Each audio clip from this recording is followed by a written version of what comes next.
Hello and welcome to Heartbeat. This week, Ben speaks to Dr. William Lile. We took over the practice. It wasn't a great idea from a business standpoint. It was the largest abortion clinic on the Florida Gulf Coast. We negotiated with the physician. We took over that practice in 1999, but it was actually after church on a Sunday when I went to the office, and the abortions were performed up on the second floor of the building, but I had never been up there. So on a Sunday afternoon after church for the first time, I walked up those stairs. Peter brings us the news from home and abroad. And I give my viewpoint on why one doesn't need to be religious to be pro-life.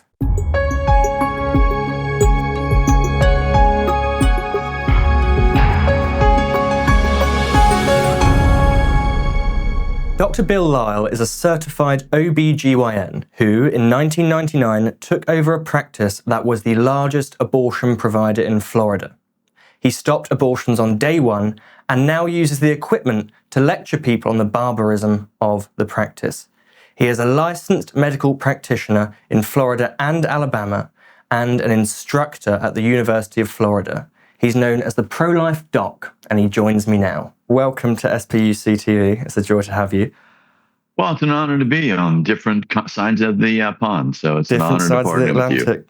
Right, so to start off, just tell us a bit about your story, about how you got into pro-life activism. Sure. Well, first, I am board certified in obstetrics and gynecology. Undergraduate studies were at Rutgers University, and medical school was at the University of Medicine and Dentistry of New Jersey. And after I completed my 4 years of residency training at the University of Florida, the question is always, well, where should I practice medicine? And God led us to a practice in Pensacola, Florida. We took over the practice. It wasn't a great idea from a business standpoint. It was the largest abortion clinic on the Florida Gulf Coast. We negotiated with the physician. We took over that practice in 1999. We had him sign a non-compete where he couldn't practice any medicine for the next 2 years. And on day one, we stopped all abortions and abortion referrals. So now for 200 miles along the Florida Gulf Coast and the Pensacola region, we still do not have a single abortion provider. But it was actually after church on a Sunday when I went to the office, and the abortions were performed up on the second floor of the building, but I had never been up there. So on a Sunday afternoon after church for the first time, I walked up those stairs, and I couldn't help but think how many thousands and thousands of moms had walked up that same set of stairs, had spent 20, 30 minutes upstairs, went down the other set of stairs, but when they went down the other set of stairs, they were no longer carrying that baby in the womb that they had carried up the stairs. At that point in Florida, you could legally perform an abortion just like most of the EU. You could perform an abortion up to 24 weeks gestation. Meanwhile, we had babies at my hospital in the NICU that were surviving after being delivered at 23 weeks.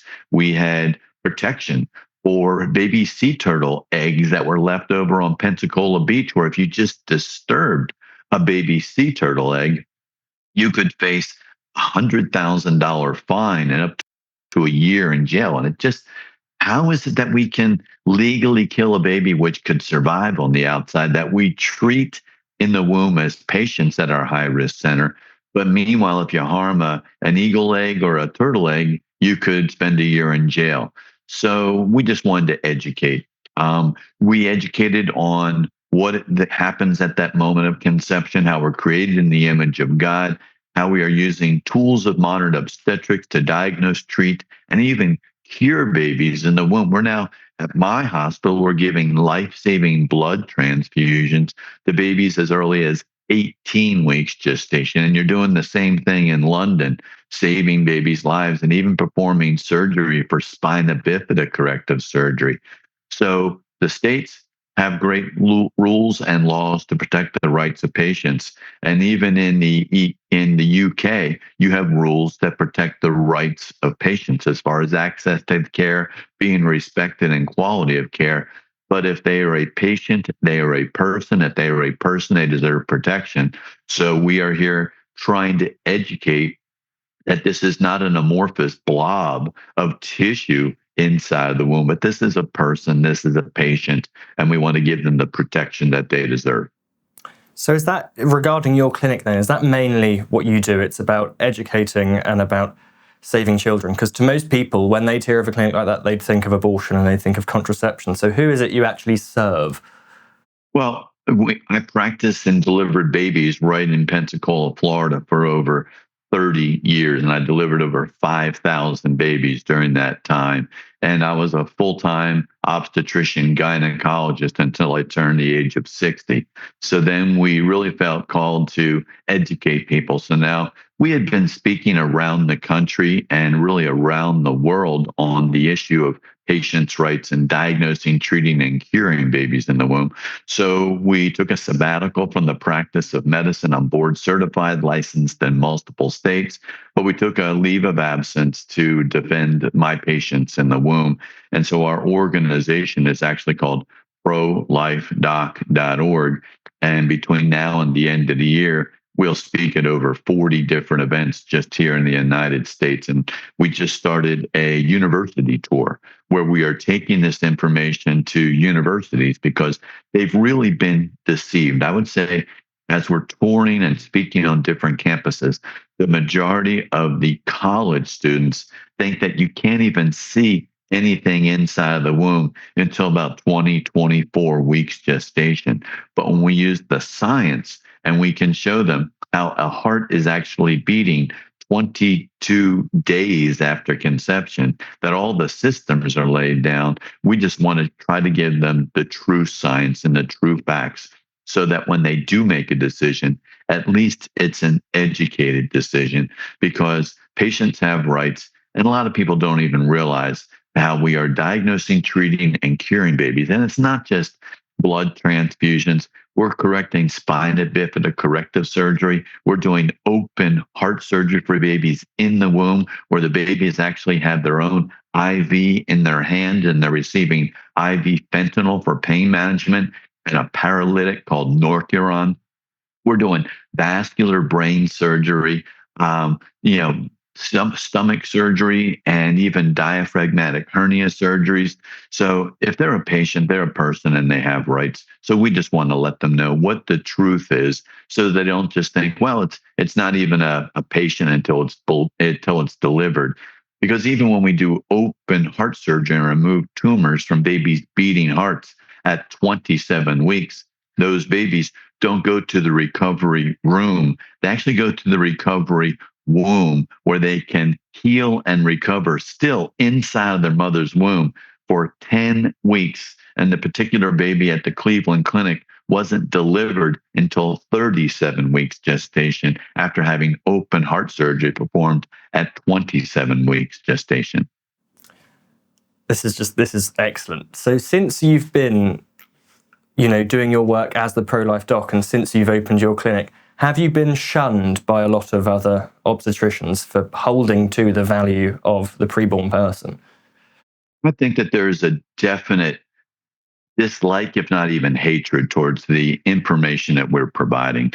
We're actually also being very involved in educating about the dangers of the abortion pill, but the science of abortion pill reversal. It's like, reversal? Yeah. We have now documented over 8,000 times that our network of physicians coast to coast here in the States that have been trained in the science of abortion pill reversal, we've documented over 8,000 babies whose lives have been saved. Well, and our critics will say, well, that's impossible to do it. Well, I've attempted it 28 times and I've been successful 22 times. And we use antidotes in medicine all the time. If somebody makes a mistake and they take too much of a narcotic, such as fentanyl, they are going to often die. But we now have the antidote, and the antidote is called Narcan. Narcan is available without a prescription through Amazon. You can even give it as an injection or even as a nasal spray. And it's the antidote when somebody makes the mistake of taking too much of a narcotic. We have the antidote when somebody regrets the decision that they made and are looking for help when they've taken the abortion pill, because the abortion pill will 98% of the time kill that baby in the womb. But we have about a 72-hour window where the abortion pill was attacking and decreasing a very important hormone called progesterone. And progesterone, it's a big word, but it just really means this is the progestational steroid hormone. Everything that's good about a pregnancy as far as continuing the pregnancy, relaxing the uterus, providing more nutrition is all managed by the hormone progesterone. The abortion pill attacks and blocks that hormone. So progesterone levels were going up. Somebody makes a mistake, they take the abortion pill, and then progesterone levels start to go down. When a woman contacts us and she has regrets, we can just give her progesterone to bring those levels back up. And we use progesterone in normal obstetrics all the time. If somebody has a history of miscarriage, we can give her progesterone to keep the pregnancy going. Somebody has triplets or quadruplets, and I've delivered both triplets and quadruplets. When she has triplets or quadruplets, often we will give her progesterone to keep the pregnancy going and get the babies as far along as possible. When a woman has IVF, in vitro fertilization, which is a whole nother topic, but if a woman goes through IVF, her body was not expecting embryos to just sort of show up as uninvited guests. She wasn't ready. Body wasn't prepared. So standard, after embryos are transferred into her uterus, it's standard of care to give her progesterone to keep the pregnancy going. So, but we have now done that 8,000 times. And I don't know why there is such strong hatred from the pro-abortion community. And it's not just a couple of us. We have a group called the American Association of Pro-Life Obstetricians and Gynecologists. We are licensed, board certified, extremely experienced. I was an instructor with both the University of Florida and the Florida State OBGYN residency programs as an instructor. So we are knowledgeable, but we have over 8,000 of us that are members of APLOG, which are very different in our thoughts and values compared to ACOG, which is incredibly pro-abortion, wants to make the abortion pill even more dangerous despite its dangers. And there's even now a fellowship. And if you or your listeners don't know what a fellowship is additional training after you go to university for 4 years, then medical school for 4 years, then 4 years of residency. You can participate in what's called a fellowship. And a fellowship is additional training. You can do a fellowship in GYN, gynecologic cancer. You can do a fellowship in infertility. You can do a fellowship in high-risk obstetrics or even urogynecology. Well, there's a fifth fellowship now where you spend 2 years and you learn two primary skills: how to perform an abortion after 24 weeks gestation up to term, then how to perform what is called a selective reduction, where, say, a mom is pregnant with triplets, and you might be concerned about preterm labor. And I've delivered healthy triplets and healthy quads. But if a physician or a mom are concerned about preterm labor, they actually will teach the physician how to look at all 3 or 4 babies in the womb and then pick baby A or baby B, guide a needle with ultrasound through the skin of the mother's belly, through the wall of the uterus, go right up to baby A or baby B's chest, and then inject, pass the needle right into their hearts, and then inject them with either potassium chloride or with a heart medication called digoxin, essentially killing 1 or 2 of those babies. But when we now have a fellowship where you spend 2 years after you are a highly educated, highly trained person, but then to desire, and we now have 39 of these programs here in the States, where you can spend additional time really learning 2 skills: how to kill a baby at the end of the pregnancy and how to reduce the number of babies that are in a womb at one time. So it is evil. If we can diagnose, treat, and cure babies in the womb, that is very, very good. But when we are killing babies that could have survived on the outside, that's bad. And are there reasons medically where sometimes we need to deliver these babies? Absolutely. Moms can develop conditions like severe preeclampsia. Moms can develop conditions like cardiomyopathy, where the mom's heart is not beating as well as it should, and she can actually go into heart failure, liver failure, and kidney failure. Well, the solution is not killing the baby. The solution is maternal fetal separation.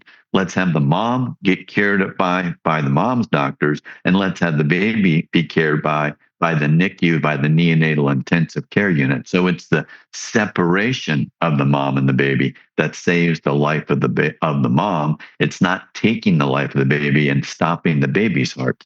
And we have now had babies which have survived here in the States as early as 21 weeks gestation.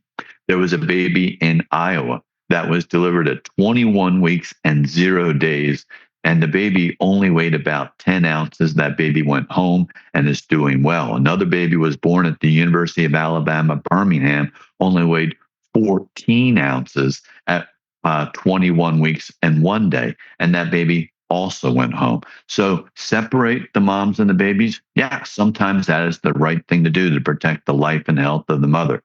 But the killing of that baby, stopping of that baby's heart, doesn't help the mom. Now, if a baby is delivered prematurely because of a medical condition, when we do everything we can, even a baby born at 24 weeks will only survive about 70 to 80% of the time here in the United States. But even if that baby does pass away and we can't save the life of that baby, that mom will always know she did absolutely everything within her power to save the life of that baby, which by a medical emergency was affecting and threatening her own life. So we don't just have one patient when I have a pregnant patient. I actually have two.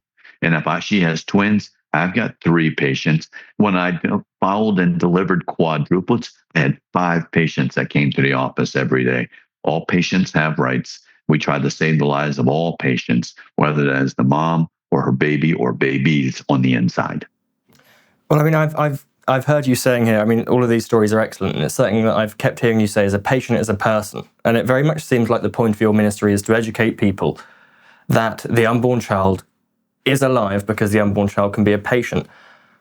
But do you think that abortion culture is actually fed by people not understanding the person of the child? Or is it actually more malicious than that? Is it that people understand the life of children in the womb and still choose abortion?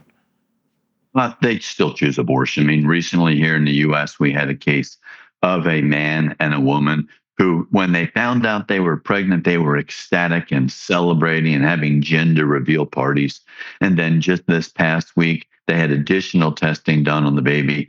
And at about 21 weeks gestation, when they diagnosed the baby as having Down syndrome, no threat at all to the life or health of the mother. It's just that this baby was not perfect. And I've delivered babies with Down syndrome. I have patients and I have friends, and I know adults with Down syndrome. These are amazing individuals. We recently had a gentleman with Down syndrome provide expert witness testimony here in the United States before the House of Representatives on Appropriations Committee bill. He received a standing ovation, but one of the lines that he used to start his talk was that I am a man with Down syndrome and my life has value. I mean, God forbid we use technology to find out whether the baby is as perfect as you are, or not just if this is an amazing individual, but if you even want this baby. And now we even have people that are posting video where they get a gender reveal party, and this blood test, this gender reveal test called a panorama test using technology called cell-free DNA. It is more than 99% accurate, not only on diagnosing dozens of different conditions, but also on determining whether it is a boy or it is a girl. And sadly, this test can be done 7 weeks after conception, and it's sensitive more than 99% of the time. Yet a lot of people are getting that information, using that technology, and saying, oh my gosh, it's another girl. I don't want a girl. There are people who are actually posting videos of themselves celebrating that they are taking the abortion pill. They're killing that baby in their own wombs just because it wasn't the gender that we wanted. So if we are killing babies because it's not a boy or it's not a girl, that's not just about healthcare. This is really evil. This is demonic. And when some things don't make sense, you have to think, is there a spiritual component to this? And coming from a biblical worldview, absolutely there's a spiritual component to this. Why? Because we are Genesis 1:26 says that we're created in the image of God. We reflect that image of God. Abortion at its core foundation is an attack on that image of God out of a hatred for God. I know in the UK, you hate when you see the flag burned, just like here in the States, we hate seeing the American flag burned. Well, why does somebody burn the flag? Somebody burns the flag because the flag is the image that represents the US or the UK. Why would somebody burn it? Out of a hatred for my country or your country.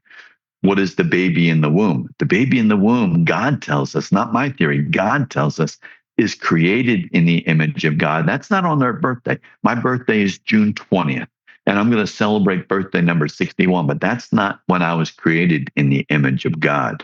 Because as an obstetrician delivering over 5,000 babies, I have a lot of control as far as when we would want to do a repeat C-section or deliver a baby. I can't say, well, let's deliver your baby on Thursday, and that's the day that your baby's going to be created in the image of God. No, we're created in the image of God, genetically unique from the other 8 billion people on the planet. Half the time at that moment of conception, half the time it's a boy, so different gender from the mom. But that baby, even at that moment of conception, is genetically unique from mom and dad. Babies and moms can even have different blood types. I mean, mom and baby do not share blood. Moms get all the nutrition to the baby, and baby receives all the nutrition across the placenta. But sometimes we even have to do blood transfusions for babies in the womb because a mom might not want to harm her baby, but her immune system, the antibodies can cross the placenta and start to attack the baby's blood count because it's a totally different blood count. It'd be like giving a blood transfusion to somebody with a different blood type. So what do we need to do? The only thing we can do when a mom is attacking her own baby is, number one, deliver that baby and get that baby out of that environment. But what do you do if you're only 17 or 18 weeks? No baby has ever survived after being delivered that early. So we actually will guide a needle through the skin of the mom, through the walled uterus, and then with blood that you might have donated at a local blood drive. If you have O negative blood, we can take your blood, put it in that syringe, guide it with the needle, and directly through the umbilical vein, give that baby a life-saving blood transfusion. But this is not about healthcare. This is an actual hatred. And the number one reason why people will choose an abortion is just out of convenience. They just didn't want that baby at this time. They're perfectly willing, more than 99% of the time, to participate in intercourse, but they don't want to have a baby. But even if tragically a woman becomes pregnant after a violent act like sexual assault and rape, it doesn't mean that the baby is guilty. I mean, yes, investigate, prosecute, and punish these men to the fullest extent of the law, but we don't punish a child for the sins of their fathers. If you look in a crowd, if we have a large crowd that comes to an event, I know that some of those individuals, some of those students were conceived in rape. And then when we get that question, I'll ask us another student, say, there was somebody here that was conceived in rape and their father is a rapist. Just look around and tell me which individual that was. You can't do it. So there is no difference. They are individuals, and we don't punish them because of a horrible sin committed by their rapist father. But we're just using the tools of modern medicine to help people realize that these are patients of value. But in the bottom line, somebody who comes from a biblical worldview, I really see this as a spiritual attack. Especially since the abortion pill was released and created by a man named Etienne Emile Ballou. Worldwide, we have now had 1 billion abortions, and the abortion pill will kill a baby 98% of the time up through 12 weeks gestation. There are 1 billion people that had hearts that were beating inside the womb that are now dead because of the abortion pill. And that is the primary mode of abortion here in the United States. About 70% of all abortions are performed with the abortion pill. It's not available over the counter, but it is available mail order, even in states where they're trying to prevent that. But in Europe, the abortion pill in some countries in the EU, they might be 80, 90% of all the abortions are performed with the abortion pill. But the abortion pill, as it's being used now, we have a large study that came out that shows that the abortion pill is dangerous for moms as well. This particular study was released on April 28th of 2025. It had 865,000 women that were enrolled in this study. And they looked at their insurance information. They looked at 865,000 women who had been prescribed the abortion pill, and then they followed them through that same insurance information to see if they had any complications. We were told that the complication rate from taking the abortion pill would be less than 0.5%. So a little bit over 4,000 people should have had an expected complication. What was the reality? It wasn't 4,000. It was over 90,000. 10.93% of all the women who were prescribed the abortion pill had either a severe or a life-threatening complication, whether that was hemorrhaging, whether that was infection, sepsis, having to have an additional surgery. There were even over 3,000 women who had a tubal or an ectopic pregnancy, because when you receive the abortion pill mail order and it gets mailed to you, you never got an ultrasound. Statistically, the number one killer of women in the first trimester of pregnancy is a ruptured ectopic or tubal pregnancy. Of all pregnancies, 1 to 2% of those pregnancies will form an ectopic or tubal pregnancy. That is a life-threatening complication. Women deserve better. So every time they send out 100 abortion pills, statistically, 1 to 2% of those women will have a life-threatening ectopic pregnancy. Well, I think it's interesting, just regarding that, what you've been saying, we've not got too much time, so just in one or 2 minutes, obviously you mentioned abortion being this affront to God, and you've mentioned all of this pain that has come from the abortion pill. In your work, what have you seen in terms of healing from abortion trauma? And what do you think what needs in women do you think need to be met more by pro-lifers to help them heal from abortions? Well, first, we have pregnancy resource centers, which are available to women. They're available to women when they're facing a tough decision and a challenging part of their life. They're there to help them make the right decision, but they're also there to bring them counseling. Because when a woman knows that she is pregnant, she's taken an action which has killed that baby in the womb, there's a horrible sense of loss. I'm actually giving a lecture in Dallas, Texas, to over 7,000 counselors, that they know that their actions killed that baby in the womb, but there is healing. But pregnancy centers aren't just there to help women make a good decision. They're there to help them with job training, housing, education training, even as far as meeting their daily needs, and to bring the dads into this, because every pregnancy involves a guy. So we need to engage and involve the guys and say, look, this is not a problem. It might not have been part of your planning, but this is an absolute blessing, and we want to help you through that. So pregnancy resource centers, and we have over 3,000 of them here in the United States. They're there to help. And even if a woman chooses the wrong choice, and maybe even a man makes the wrong choice, they're there to provide counseling, but really importantly, forgiveness. Because true healing comes from forgiveness. True forgiveness only comes through the gospel and the blood of Jesus Christ. That's why this is a message that should be have people that are physicians and politicians involved. But a spiritual battle needs to be led by our spiritual leaders, which is our pastors, our priests, and our rabbis in churches. Oh man, what a way to end that. That was absolutely brilliant.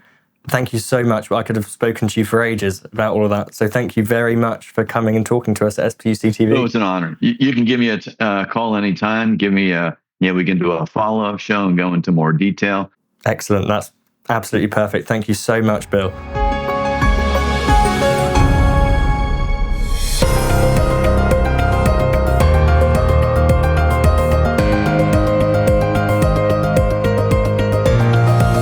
A little bit in MP has announced that having come second in the private member's bill ballot, she will reintroduce the flawed and failed Leadbeater assisted suicide bill again. Lauren Edwards, the MP for Rochester and Stroud, has decided to promote the legislation only months after the bill to allow state-sanctioned killing was defeated in the House of Lords. This dangerous and divisive bill is identical to the one that failed, and which was not supported by a single Royal College, medical body, or disability organisation. The tactic being used is deeply disturbing. Introducing an identical bill could allow the Parliament Acts to be invoked, and the House of Lords, which exposed the myriad flaws in the previous bill, could be completely bypassed. Meanwhile, support for the bill has plummeted among MPs since it was last voted on, with even those who supported it saying it's not the right time to bring it back. SPUC is campaigning against the bill, and we hope you will join us now in fighting this latest threat to life. Please write to your MP expressing your opposition to the bill. Follow the link below to the tool on our website. It tells you how your MP voted last time, and it lets you send them a clear message that this bill must be voted down. A major independent report into Britain's grooming gangs scandal has intensified calls for justice for thousands of children who were failed by the very institutions charged with protecting them. The report, commissioned by MP Rupert Lowe and funded by more than 20,000 members of the public, argues that decades of child sexual exploitation were enabled by serious failures across public authorities. Drawing on survivor testimony, whistleblower evidence and previous investigations, the report calls for tougher sentencing, greater accountability for officials who ignored warnings, and the deportation of foreign nationals convicted of organising child sexual exploitation offences. The findings echo concerns raised in earlier inquiries, which documented repeated failures by police, councils and other agencies to act on reports of abuse. Victims were often dismissed, disbelieved or left without protection, while exploitation continued for years. The report alleges pregnancies were used as weapons of control and describes miscarriages and coerced abortions. It also highlights one case where a girl was subjected to 8 forced abortions, one of them 5 months into a pregnancy. Campaigners have said the report highlights the need to place the welfare of vulnerable children above political sensitivities and institutional self-interest. They argue that the country cannot move forward until the full truth is established. Those responsible are held accountable, and survivors receive the justice and the support they have long been denied. A bill to ban abortions after 25 weeks, except to save the life of the mother or in cases of serious fetal abnormalities, passed the South Australian Legislative Council 10 votes to 9, but lost in the lower house in a vote this week. Joel Hall in Australia brings us this report. Despite experiencing eventual defeat in the South Australian Parliament, a proposal to ban late-term abortions has become the first ever pro-life bill to make it through an Australian House of Parliament, as it gained victory in the upper house. The bill, which would have restricted abortion to 25 weeks, was the third of its kind, all proposed by Family First MLC Sarah Game, whose previous bills were defeated last year.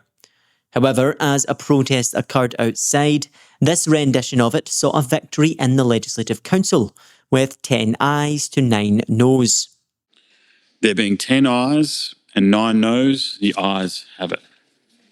Hours later, the bill was briefly debated in the lower house, before then being defeated 36 to 9. The debate in the lower house was introduced by One Nation MP Chantel Thomas, who questioned the validity of the Labour and Liberal parties' conscience votes.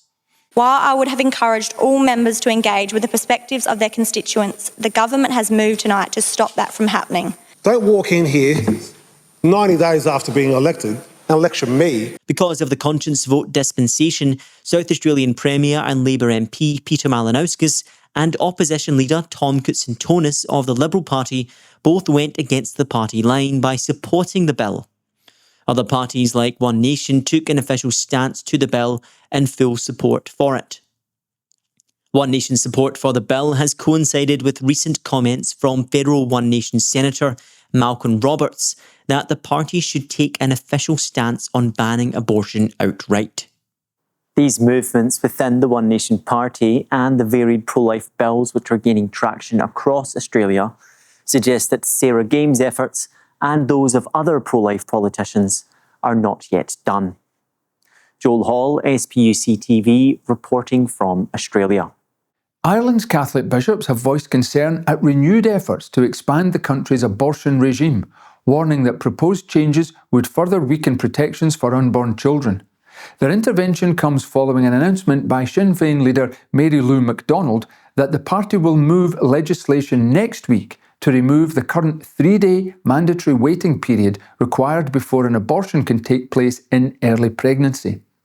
In a statement issued ahead of the Church's annual Day for Life, the bishop said it was unfortunate that some politicians appeared determined to widen the scope of the law introduced following the 2018 referendum.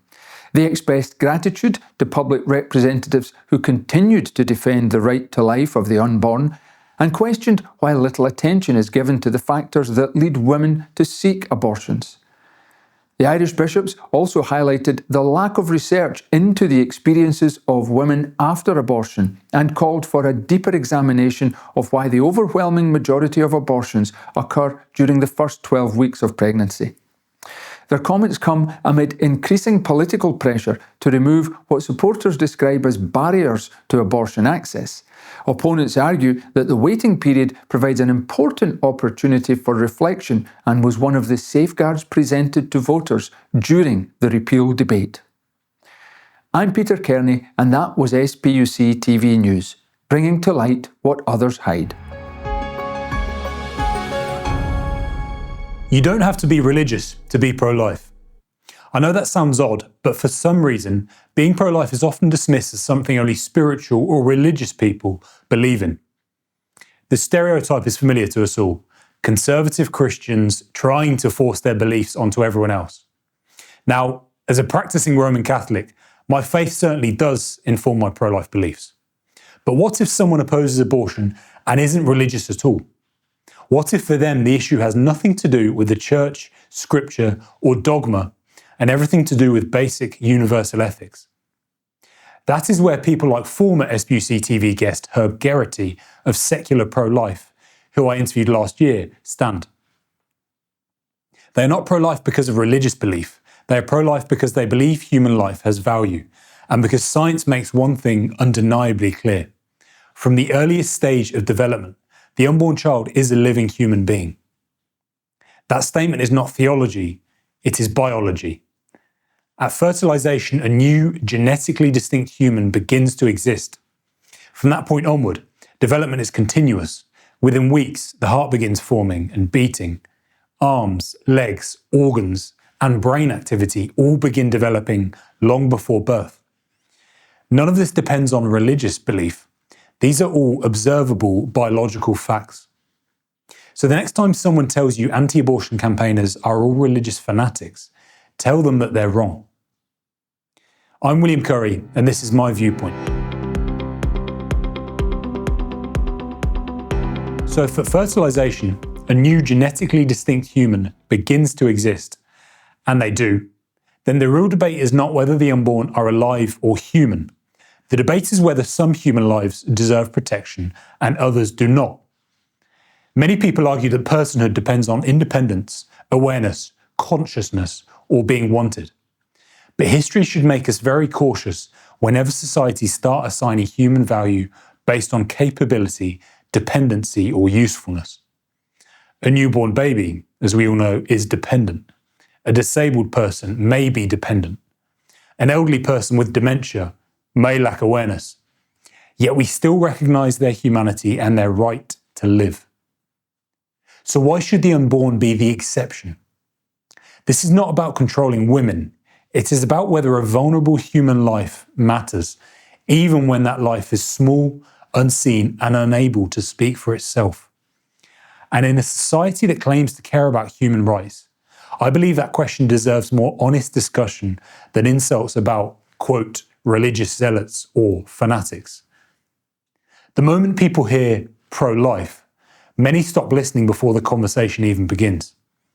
They assume the argument is rooted in scripture or in a desire to control women. But opposition to abortion does not require belief in God any more than opposition to murder, abuse, or violence requires belief in God. Most of us already accept a very simple moral principle. All human life has value and deserves protection. Believing in God helps to explain why, but most of us still believe that simple truth. The disagreement begins when we ask one difficult question: when does human life begin to matter? Scientifically, the answer to when a human begins is not especially controversial. At conception, a new and genetically distinct human life exists. From that point onward, development is not a transformation from non-human to human. It is the continuous development of an already existing human being. A fetus is not a different type of life from us. It is simply a younger stage of the same life. That matters because human rights have traditionally been based on what someone is, not on what they can currently do.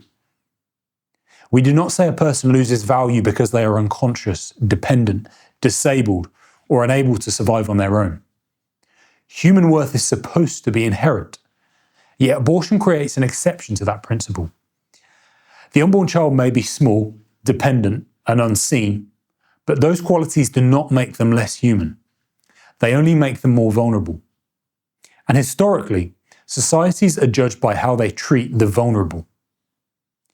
Of course, abortion is often discussed in difficult circumstances, such as poverty, fear, abuse, health concerns, or feeling completely unprepared for parenthood. These situations deserve compassion, not judgment. But compassion should not require us to deny what abortion is. If the unborn child is human, and biologically they are, then abortion is not merely ending a pregnancy, it is ending a developing human life. That reality is uncomfortable, but uncomfortable truths do not stop being true simply because they're emotionally difficult. At the center of the abortion debate is a question most people rarely ask directly. What makes someone worthy of human rights? Is it intelligence, self-awareness, independence, the ability to survive alone? Because if those are the standards, then human value becomes conditional. A premature baby is less developed than a full-grown adult. A person in a coma lacks awareness. Someone with severe disabilities may never live independently. Yet we all should still recognize their humanity, because human worth is not supposed to depend on ability. Human rights are meant to protect humans precisely when they are weak, dependent, or vulnerable. And no human being is more vulnerable than the unborn. That's why I struggle with the modern conversation around abortion. The language often avoids the reality of what is happening. We say termination. We say removing tissue. We say ending a pregnancy. But none of those phrases answer the central question: what exactly is being terminated? Put simply, it's a developing human. And this is where many secular pro-life people feel politically homeless. If you're religious, critics can dismiss your argument as faith-based. If you're non-religious, critics often assume you secretly have religious motives anyway. But there is nothing irrational about believing human life deserves protection before birth. In fact, one could argue that a society should be judged by how it treats humans who are powerless, voiceless, and completely dependent on others. Part of the problem is that modern society increasingly defines value through convenience and autonomy. We celebrate independence so much that dependency itself begins to look like a weakness, or even disqualification from personhood. But every single one of us began life dependent. None of us earned our right to exist through intelligence, productivity, or usefulness. We were protected before we could contribute anything at all. That principle, that human life has value simply because it is human, is one of the foundations of human rights itself. Once that principle becomes negotiable, the consequences reach far beyond abortion. I understand that many women presenting for abortions face fear, pressure, and loneliness. Compassion matters, support matters, Care matters. Religion isn't required to recognise that a developing human life exists in the womb. And religion isn't required to believe that vulnerable human beings deserve protection. That is not extremism. That is simply a belief that human rights should apply to all humans, especially the smallest ones. Perhaps people will still dismiss the pro-life position as outdated, religious, or extreme. But quite frankly, I don't care. But I do not believe it is extreme to ask whether human rights should apply to human beings before birth. I don't believe it's extreme to question a culture that increasingly measures human value through independence, convenience, and usefulness. And you don't need religion to recognise the humanity of the unborn. You only need consistency. Because if human rights are to mean anything at all, they cannot belong only to the strong, the wanted, or the visible. They must also belong to the vulnerable, especially when they have no voice of their own. That's all we have time for this week. If you're enjoying our content, please like, comment, and subscribe. And if you have any suggestions or topics you think we should cover, please email us at the address on screen or in the description below. Thank you for watching.